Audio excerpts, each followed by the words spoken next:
All right, welcome in to the Bobby Carpenter Show. So we are pressing forward here. Ohio State players getting ready to ramp back up this week, and so the question becomes, what's going on? What do they got going on this summer? We got some NIL news that we got to talk about, and these coaches are seeming to now voice their opinions a little more. Not that they're necessarily against NIL, but Brian Kelly had some comments that we'll dive into this week that I think Joshua, he's probably speaking for a lot of coaches that are out there. As always, we're going to dive into Sure. some questions from our listeners as well. We got Schlegs coming up. How about that? A nice big one from Schlegs. But Josh, we're going to start out with there's this debate in the going around NBA, NFL, and oh goodness, who started it on the NBA side? Austin Rivers, about how they could get 30 guys to go play from the NBA and the NFL right now. And then obviously some NFL guys clap back saying, hey, you know what? You could easily find 30 guys in the NFL to go play in the NBA. Where do you come down on this debate, and where do you think it ultimately ends up? Man, listen, I watch the NBA every single night now with the postseason going on. I think the premise is true. Like it's based off of factual assumptions, right? Like I'm watching Chet Holmgren the other night catch a ball, turn around, make a three at the end of a quarter. It's a dude who's over 7 foot tall. He should not have that type of coordination, that type of balance. Shouldn't be that athletic, but he does it. Right, like we see, Anthony Edwards, who's revealed himself to the world, and SGA, and all these guys, and so like the premise that you could take 30 NBA players and they could play in the NFL, I get because the athletic profile translates. The other way around is a little bit tougher. Like, where do you put an offensive tackle? Where do you put a defensive tackle? Well, Like, I'm, yeah. I'm getting here though. I'm getting All here. right. The reason why this is a bad take is a lot of these dudes ended up playing basketball because they went through two-a-days and couldn't cut it. They did Oklahoma drill for the first time and it didn't feel very good. There's no load management when it comes to football. You got to play. I watched dudes sit out for 6 weeks because they got a bone bruise. And last time I had a bone bruise, they said, well, there's nothing we could really do in terms of rehab. It's mostly pain management. So let's get you on a pain management plan and get you back out there on the field. And that's the difference here. There's a heart and a spirit that comes to being a football player that you can't teach. You can't measure in athleticism. And so that's the difference maker for me. Yeah. I'm glad that you went there because that was it for me. There are a lot of guys in the NBA that are athletic enough to play in the NFL, but they chose basketball, and not because, I would say it's physically easier from an athletic standpoint, but it is less physically demanding of your body. There's requisite toughness you talked about, Joshua, that I think a lot of guys don't enjoy. And to share a story with Charles Barkley, I got a chance to sit down with him. Did I tell you this before? I don't think so. Okay. So I got a chance to talk to Charles Barkley. It was before the Houston Final Four, not this last one, 2 times ago, like 7 years ago. We're having dinner with him before he's calling the game. Romo is getting ready to get into commentating. He knows him. So it's us, and Jason Williams is there as well. We're talking about it, and Charles Barkley's, man, I don't know how you guys do it. And by the way, Charles is like the same dude off air as he is on air. So it's unbelievable. Like he just curses a little bit more, but all his takes, I mean, that is authentically who he is. And this is how I know it. Charles Barkley, you would have to say, is probably one of the tougher guys to ever play in the NBA. Yeah. I mean, my man threw a dude through a glass window at a restaurant. Like he's not backing down from anybody. And he tells this story. He was like, I tried to play football, man. I went there. We had practice. It's like it's hot, getting water at the end. The coach is telling us great job, and I'm thinking we're good, we're done. And then he's like, hey, I'll see you back out here in 2 hours. He said, I'll see you at home. I'm not coming back. He goes, you're about to tell me about to do all that over again? He goes, you guys are foolish.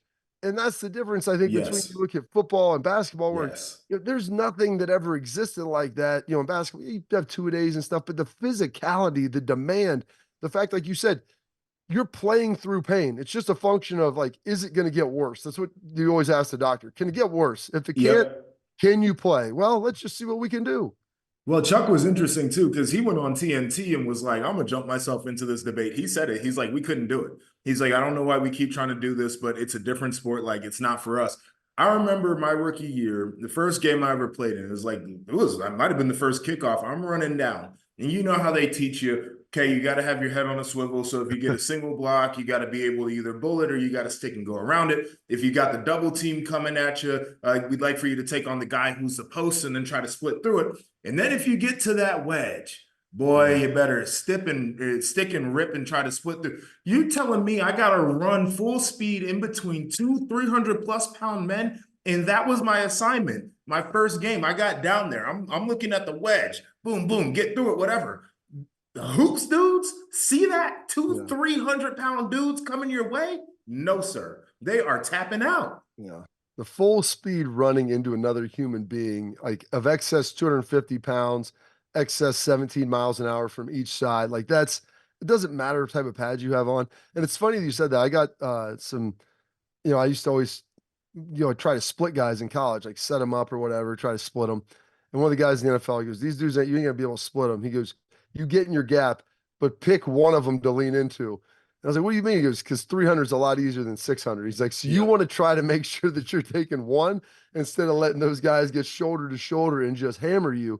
He's like, because it's going to feel terrible. And that is the difference. And there's guys out there, you see, Myles Garrett, T. Higgins, like you see these guys, most guys in the NFL that played anything I would say outside of an interior line position, like you were saying, but even there were some offensive tackles that were really good. Orlando Pace, I watched him, play some highlights of him playing basketball. He won a state championship out of Sandusky.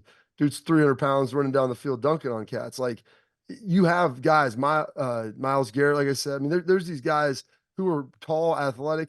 I mean, I played with Calvin Johnson. Calvin Johnson, I think, is the closest thing I've ever seen to LeBron James in my life. So there are guys I think that can transition, do over, and do that. It's crossover. It's just a function of Joshua Kidd. They developed the skill, and that's just really a matter of time and dedication.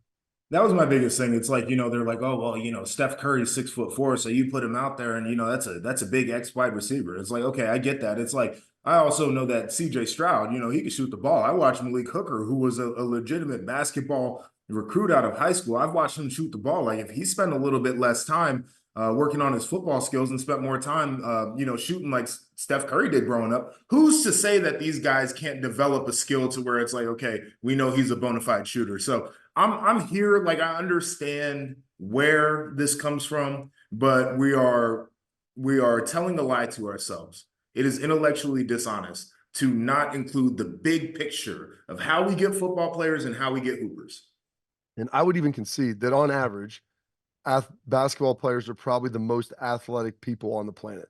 When you talk about like the size, the agility, the leaping, like all those things in aggregate, yes. But there's always that element of toughness, Joshua, that like maybe you don't have quite the athleticism for most football players, but there's that element of toughness that's tough to recreate. So with that, we'll dive into one of the toughest guys I know, terrible basketball player, but really tough. He was just at the strength coaches convention. Anthony Schlegs is going to tell us some stories about what was going on down there and maybe some of his hoop dreams all coming up next.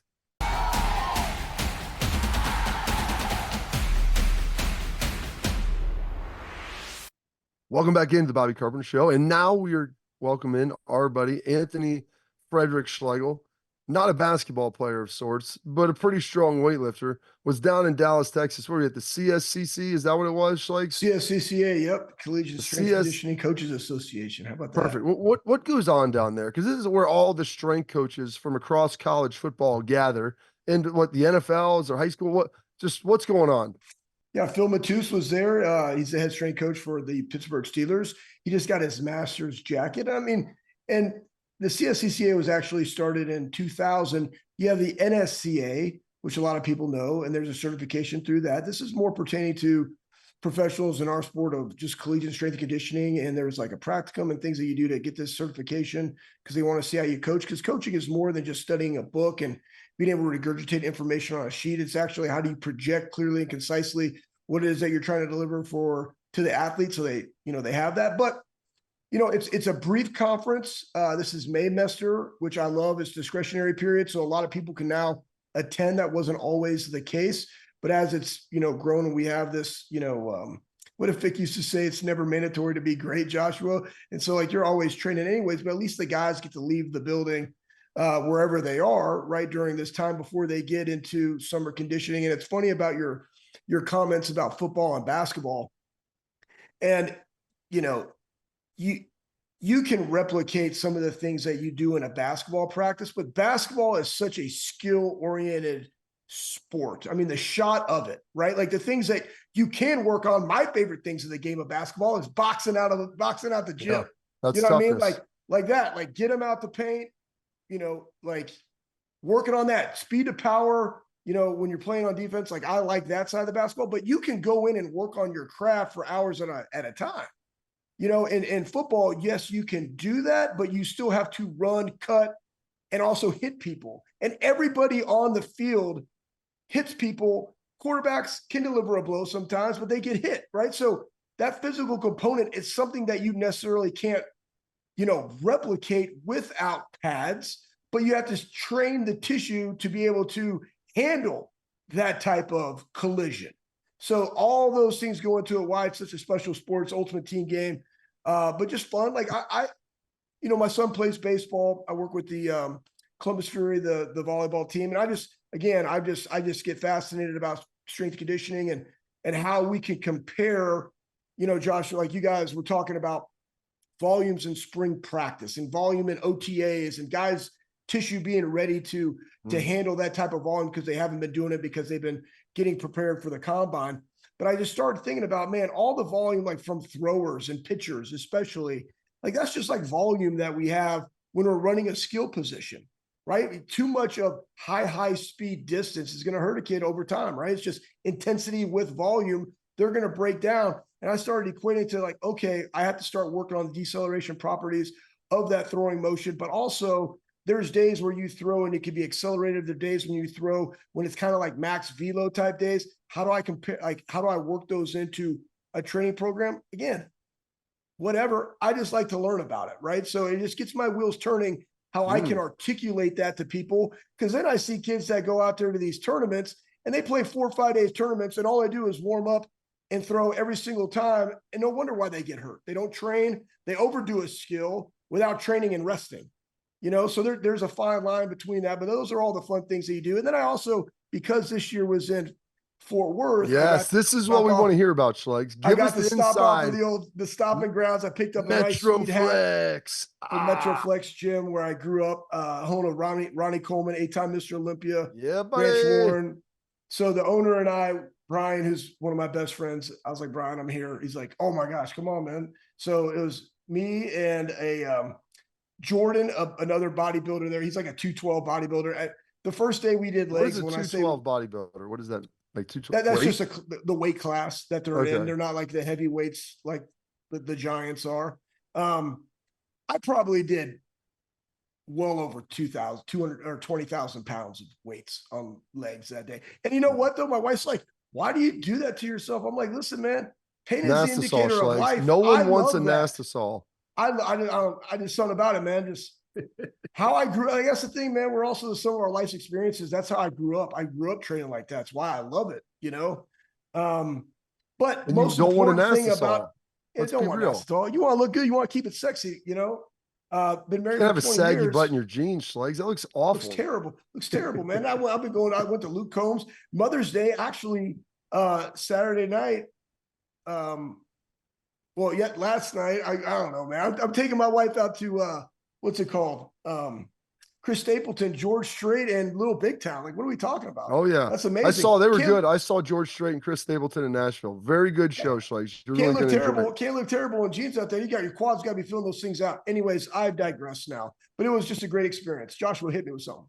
Yeah, no, you talked about the way that you grew up, and it was illuminating to me. You used to tell stories about going back and forth to these wrestling tournaments, and you told one story about a sandwich, and you were being particularly picky about the toppings here. And I think it's a really good story for the people at home. They gotta really understand it. Schlegs, can you give me that one again? It's not necessarily parenting 101. It's not, this is going to lead into a better point because you guys are going to talk about NIL.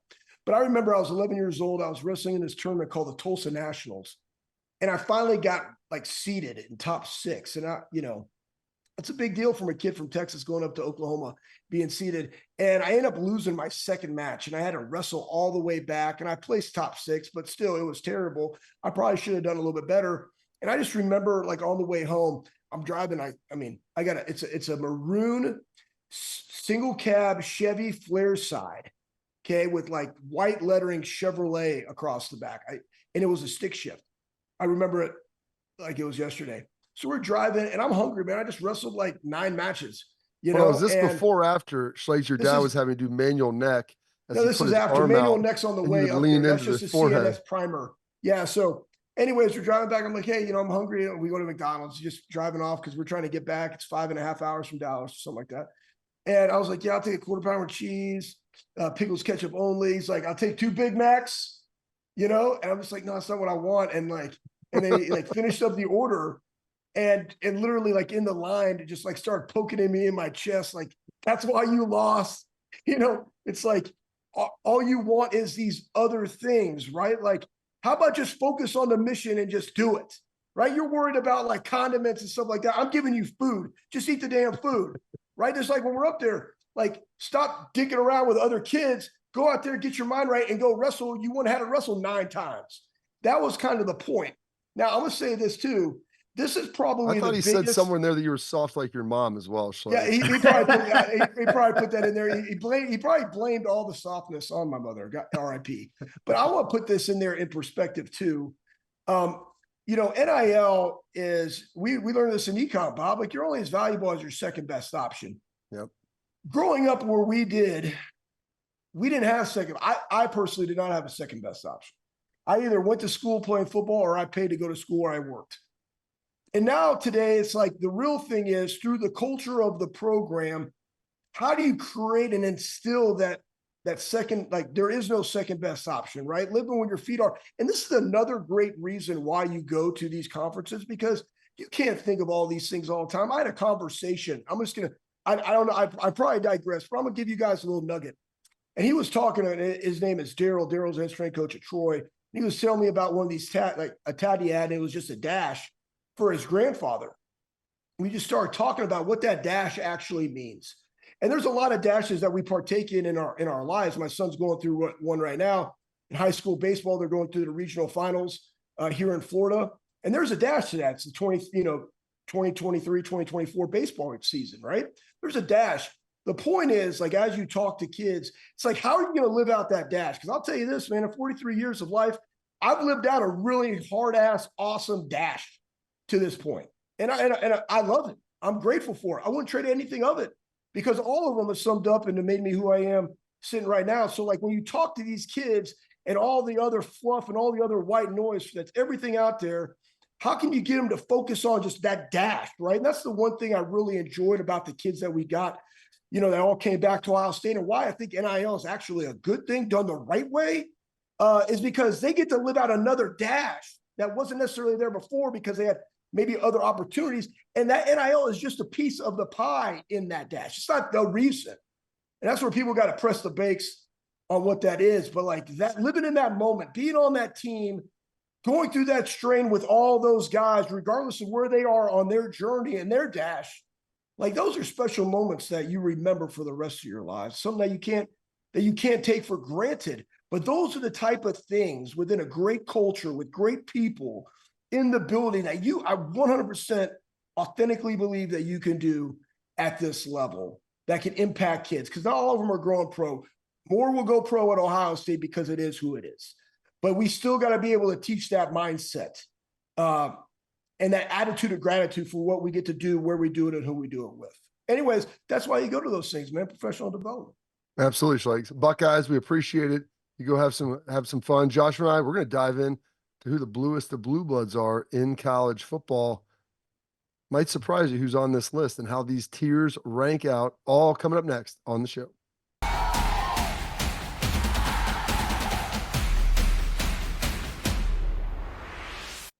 Welcome back into the Bobby Carpenter Show. Our guy Schlegs just lighting the world on fire. And I saw this cruising around the internet, Joshua. And, for our jobs, like, it's important to be up to date, abreast of what's going on. And I saw this blue blood tiers I don't know if it was on Instagram or on Twitter that I saw it kind of floating around, and it had essentially like four tiers. It had a 1A and B, a 2, and a 3 of blue bloods. And to me, when you start talking about blue bloods in college football, what does that mean? Well, to me, you have to have a great history, national championships, Heisman trophies, um, NFL draft picks, a lot of award winners, all these things. And you want to have that big history of it, but then you also have to have it going presently as well. You have to connect the history, the past, and the present. And so they had the tiers, and the 1A tier, and I'm going to throw these five teams out to you. And I think one of them helped themselves immensely. We have Alabama, Notre Dame, Oklahoma, Michigan, and Ohio State. Do you agree with those five teams being there? Should anyone not be there? Do you think someone should be bumped into it? Generally, I agree. Notre Dame is always a challenge for me because That's right. they are. I mean, right? You can't tell the story of college football without mentioning Notre Dame, right? So you feel like they fit in there. When was the last championship? 1980s? I haven't seen it. 1988 Yeah, was a long time ago. wasn't around for it. I was not alive. So it's, the part of the story that I know is like a really good program, but a program that hasn't been able to get over the top there. Oklahoma's another one of those that's kind of interesting to me. And they've been right there on the fringe. So certainly I think you could put them in there. And then Michigan, of course, I think really the last 3 years for them has put them squarely in that conversation. They're the winningest program in college football history. So certainly they've got the history. Now they've got the present day hardware to back it up. So I can't really disagree with the top tier. It's Michigan, I think like you said, the last 3 years catapulted them back up. They were at risk of kind of sliding out of that, kind of like Yeah. what Notre Dame did. Their last championship was what, 97? And so, Charles Woodson obviously won an Heisman Trophy. So you have, those things. Um, Desmond Howard won a Heisman Trophy out in the early 90s, but that last national championship was 97. And so, like, the connectivity of it, like Ohio State, they had 02, you've got 14, and, people have kind of besmirched, Ohio State, and they're like, they've had all this talent. And I'm like, yeah, they've won two. They had an undefeated season that you were a part of that they would have played Notre Dame, probably beaten them. They lost to a really good Bama team. Tress played for two more. I'm like, they've been on the cusp. Bama Yeah. obviously was Saban. He got them back into this. But Notre Dame, I probably would slide them down just Yeah. because they've been really good. They've been in the category of really good, but nobody's really calling them elite. So then you've got tier B, which is interesting, like the 1B tier. It's got Miami, USC, Nebraska, and Texas. And I would say that Texas is probably, if Sark has it going, and maybe in 2 years, you could probably flip Notre Dame and Texas. And I think if USC gets it right, because they've had every decade, they seem to have some good teams, Heisman Trophy winners, national championships. Um, Miami has had some spurts, but Yeah. it doesn't feel like they've got the body of work or the Yeah. consistency. And Nebraska has a lot of Notre Dame to me, where like I think they'll be better, but they just haven't been good in the last 20 years, really. Yeah, the Miami one, I agree with the spurts, and like when they've been really good, they have been really freaking good, right? And so I think based off of that alone, you could put them in the legacy tier there, but they got some work to do, no doubt. I look at USC, and I agree with you. The history for them would make it really hard to not have them in the legacy tier alone. I think they've been underwhelming, probably past like the mid 2000s. But we'll deal with that. I'm with you when it comes to Texas, and I know Texas is like super polarizing because we ask every year if they're going to be back. And it's been a little while, but they made it back to the CFP. Think things are looking up with Sark. I don't know if I 100% trust Sark yet, but certainly he's a good ball coach. This Nebraska thing is a challenge, though. Like, I mean, they haven't really been good my whole lifetime. I'm 30 years Yeah. old. Like I mean, their last championship was the year I was born, I believe, or right around there. Like it's been a while, and they have been bad as of late. Like I remember when I was in high school, like 2010 ish. They had a Big Ten championship appearance. Maybe it was 2011, and they got their doors blown off by Wisconsin. It was like, the worst loss until Wisconsin lost to us in 14. I'm really struggling. I know what the history says about Nebraska, and I know the tradition, been on that campus, but boy, it's a long way from the championship program that we once saw. So we got tier 3 or tier 2, I guess you will, the fringe blue bloods. Tennessee, Penn State, Florida State, Clemson, Georgia, LSU. Now, LSU, I think they have a title back in the 60s, I wanted to say, maybe 70, somewhere in there, maybe a Heisman Trophy. But I will say this, they've had 3 different coaches win a national Yeah. championship in the last 20 years, which is pretty darn impressive. So I don't know if you could put them into that legacy group yet. I don't know if the total body of work is there, but their recent history is probably better than anybody in that group. Yeah, I feel like there almost needs to be like a new blood tier Yeah. where you could put a team like LSU, who's got a little bit of history, but certainly recently, it's hard to tell the story without them. Georgia's a funny one because obviously the recent run has been really good, but the joke about Georgia was always for like 40 years they could get close, but they really couldn't get there. Yeah. And so I get that. Clemson without Dabo is an interesting story to tell. Florida State fans are just like punching air constantly. Like now they get the fringe title to their name. Penn State, man, they are one of the most unique ones because part of me says that you should put them in the legacy category, and the other part of me says, what about championships? Right. Yeah. And so it's like it's a difficult one. And then, I know the history of Tennessee. I'm not going to argue too much. And Tennessee is playing some decent ball right now, too. Problem is Tennessee, their last national championship, 98, I believe. Yeah. Yeah. So it's been a long time. They've had some great players, haven't been there. Penn State, similar thing, haven't had a title, since the 80s before you were, born. Florida State, 93, 99, and they've got 13 in there with Florida Jimbo. State, their thing too is like they were one of those teams that for a long time was always really good but never got over the hump. Like they were super consistent as a program for a while. Oh yeah. Well, you go look at the run that they had with Bowden. I want to say Yeah. he won 11 games like 10 years in a row. Something Yeah, I mean a bunch of top ridiculous. 5 finishes. Yeah, it was ridiculous. He was really good. And then the last tier here, you got Florida, Michigan State, Wisconsin, Oregon, Auburn, A&M, Boise, and Washington, the elite programs. And it's funny because out of those programs right now, I think Oregon and Washington are the only ones that you would probably consider actually elite. The rest of them have had like spurts here and there, but haven't had the consistency that you would never think. In Florida, while they've been really good and they've got 3 national titles in the last 30 years, but they've really been on hard times here the last 10.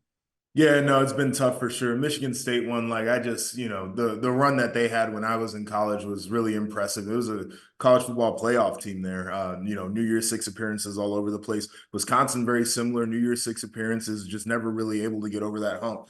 But some of these programs right now, you're kind of looking with a side eye, like, Yeah. okay, but what about today?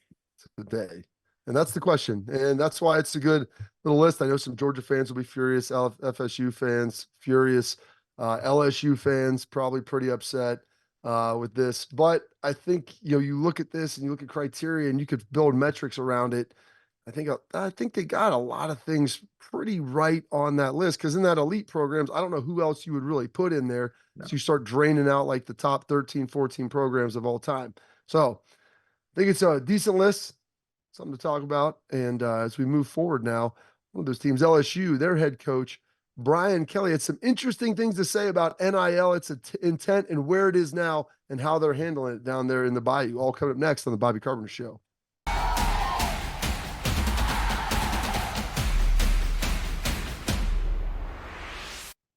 Welcome back into the program. And NIL, it's been here for a while, and some schools are adapting better to others.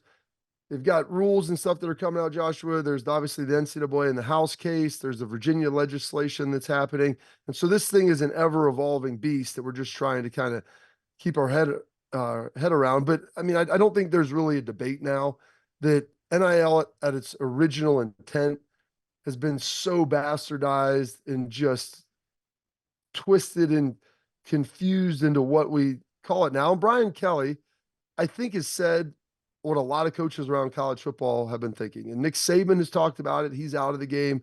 But, whether you're Kirby Smart, whether you're Ryan Day, Jim Harbaugh's gone, you've heard Dabo kind of lament on this. And I have no problem, Joshua. And I know that you don't as well. We're pretty aligned with a lot of this where guys should be able to earn value based upon what they do. But guys coming in and saying, hey, I want $500,000 or $1 million, whatever it is, and school A is going to give me this. If you're not going to, I'll go there instead of here. And Brian Kelly came out and said, we're not in the market of buying players. And unfortunately, right now, that's what some guys are looking for. They want to be bought. He goes on to say, I didn't come down here because we're going to jump into the transfer portal and buy a football team. Is he right?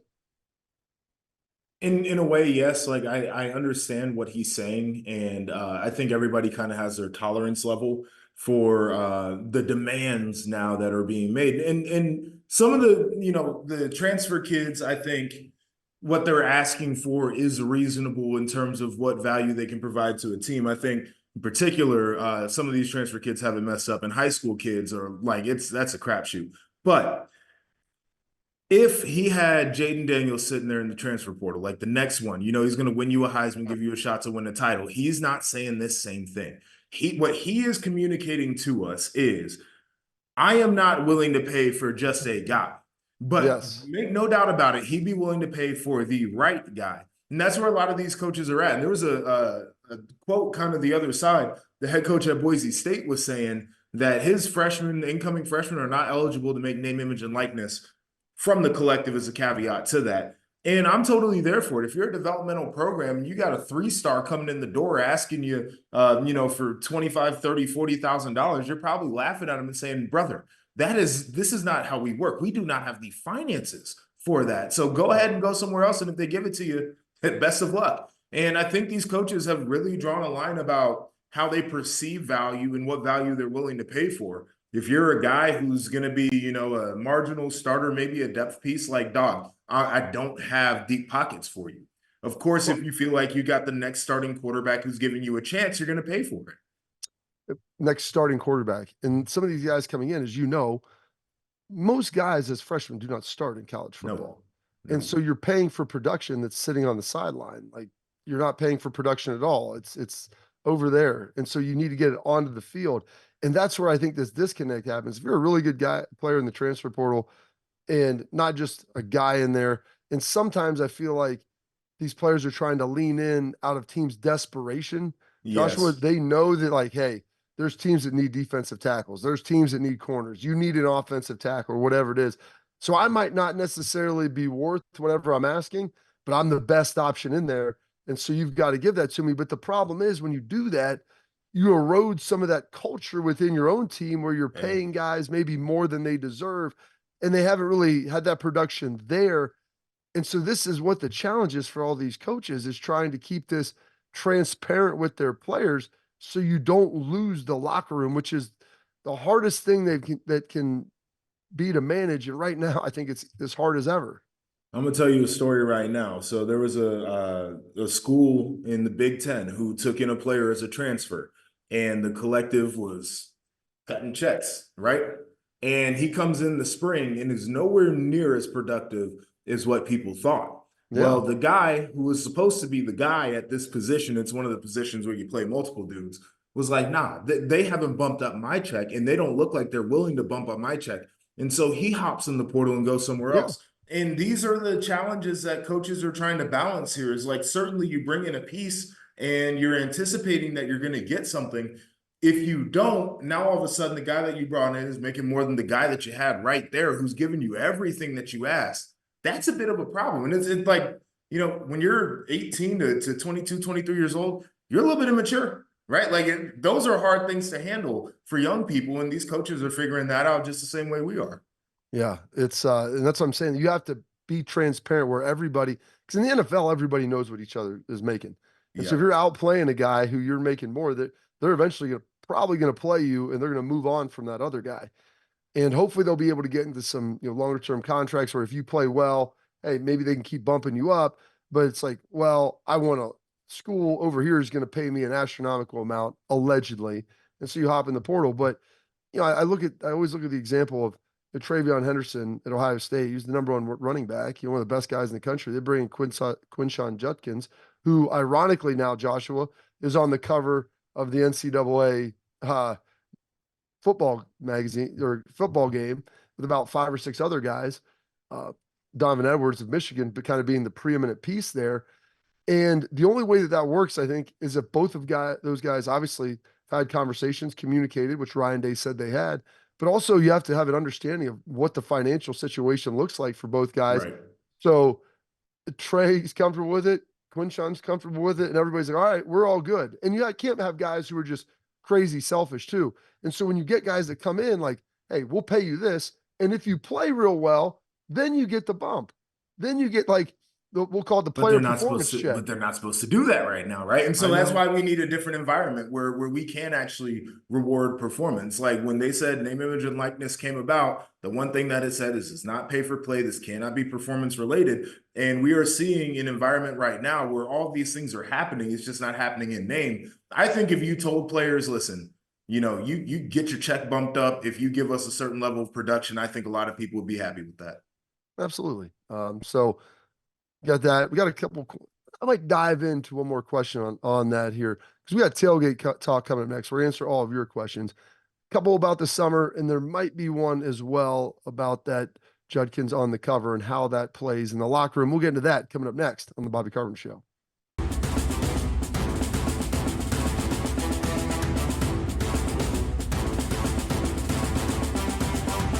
Welcome back into the show. Now we got some tailgate talk where we answer your questions.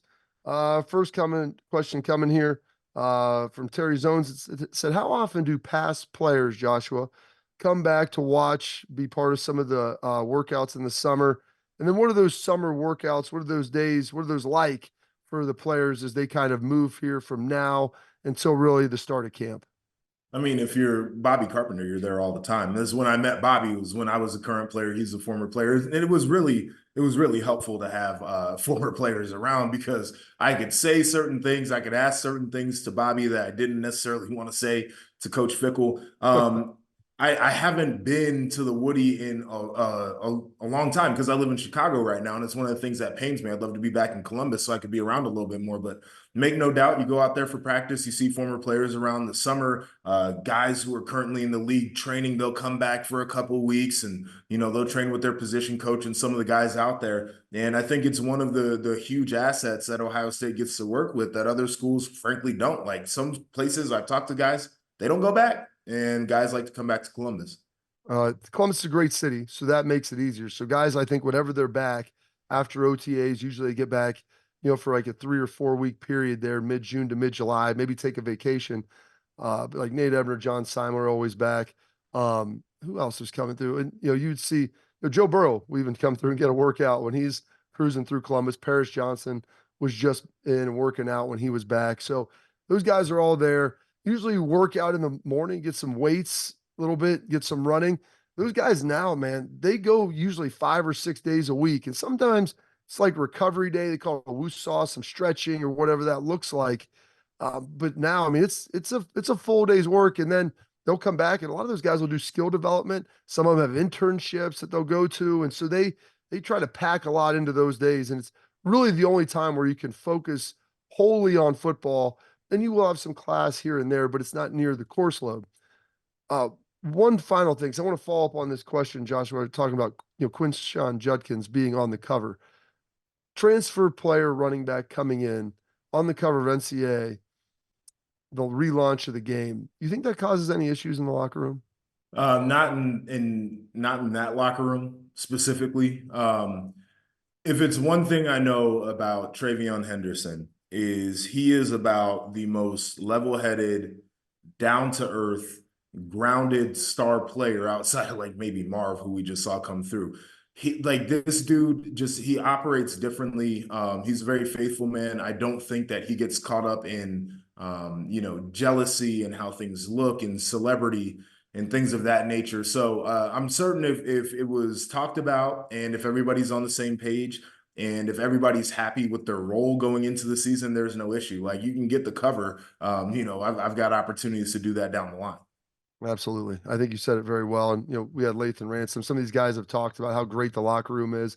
Yeah. Those things are pretty open and discussed. And if anybody's got an issue, I think they discuss it and talk about it, Yeah. and get those things handled. So I think you're right on with that.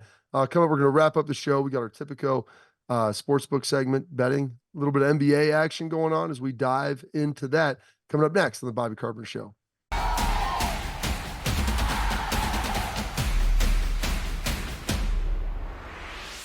All right, welcome back in. The final segment of the program brought to you by Tipico Sportsbook. They're going to change the way you bet with their new Tipico Rewards program.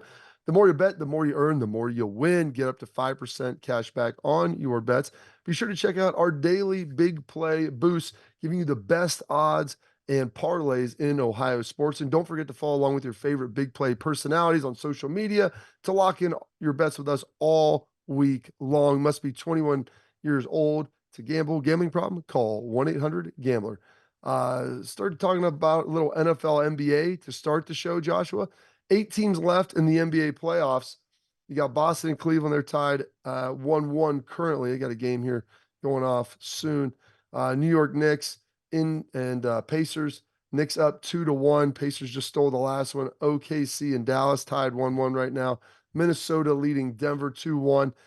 If you're going to pick one team to win the finals, who you got right now? Oh man, that's a toughie. I feel like I want to say Boston because they played, they had the best regular season. I think they've Well, been they're really minus consistent. 350 on Tipico, so they're the But odds-on leader in the East. I know, but here's the thing about Boston, right? And we saw it when they played Cleveland in that game too. If they can't shoot, they're cooked. And they Yeah. were 0 for 8 in the third quarter from three. They were 2 for 10 in the fourth quarter from three. If they can't shoot, they're cooked. So I like I like Minnesota, Dude, especially the way they're playing right now against the defending champs. It feels like a team that got a little lightning in a bottle. Anthony is good, man. I He mean, is. I hadn't watched him really play until the playoffs, and he is ridiculous. Like I haven't Good. seen somebody who, and he's very humble about it too. Like when you hear him Sure. talk, because people are trying to say he's the next Jordan. He's like, don't be putting that on me. Mike's the greatest, all these Well, now things. you know what the rumor is. What's the rumor? The rumor is that it's Jordan's secret son. This is all allegedly, right? Allegedly. I got to Well, say you're in that for Chicago. You the give cover us and the the protection. information. Well, no, I mean they do they'll mash their faces up together, half Jordan, half Anthony Edwards, and faces line up, and you see some of the turnaround jump shots. Looks a little bit Jordan-esque, and so the rumor mill is all alleged is saying that it might be another Jordan out there. Well, that would be wild. That it's all that. No, you know what? Maybe somebody needs to do a DNA scrape on him. When you're walking by, just pluck some hair out of his arm or whatever. Well, this is the issue with Jordan is like you want to pluck one off the top of his head. Dude's bald. That's Yeah, smart. that's tough. I mean, you get some skin. I don't know. They can figure that thing out. That's the Anthony Edwards. That's an interesting deal because there's I don't know if you ever saw this story. I know we're up against it with Sherman Smith and Desan, the coach. He played at Miami, ended up coaching now. I forget where he's coaching, but he ended up being this coach's child. Guy Did played not with know my this. dad. His dad, he recruited him to Miami and played for him there. And it turned out to be his son that he never knew he had.